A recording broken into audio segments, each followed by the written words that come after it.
Long ago, in a village nestled between the golden plains and whispering baobab trees, there lived a woman named Masego, whose name meant blessing. She was known across the land for her beauty, her wisdom, and the three children who clung to her skirts like chicks to a hen. Her husband had died during a drought season, leaving Masego to raise their children alone. Times were hard, and hunger often knocked on their door. Yet despite it all, her children never slept without a story, never lacked for love. One day, a traveler arrived in the village. He rode a horse as black as midnight and wore rings that gleamed like the sun. His name was Gosi, and he claimed to be a merchant of rare fortune.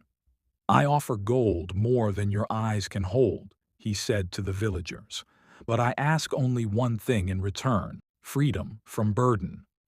Most laughed him off.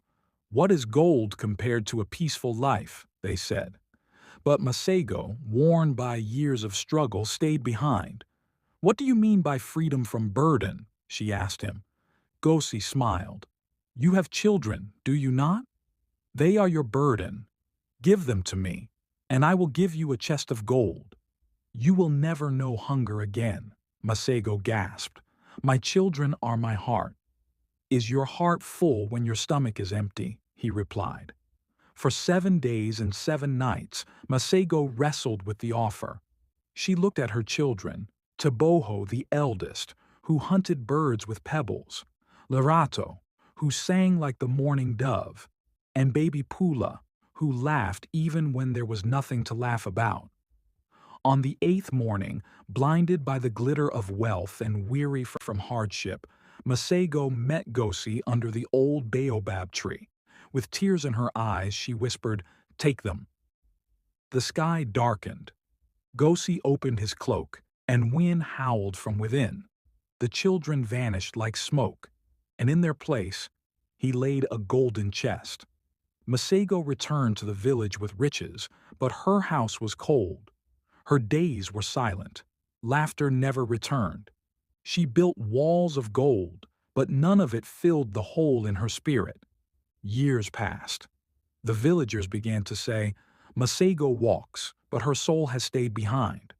One moonless night, she returned to the baobab tree and cried out for Kagosi. "Give them back. I was blind." Kagosi appeared, older now, eyes darker than before. "You traded love for gold. You chose silence over song. What is done is done." But he dropped a single seed into her hand. "Plant this, and perhaps they will find their way back." Masego planted the seed and waited. From it grew a strange tree, whose fruit bore the faces of her children.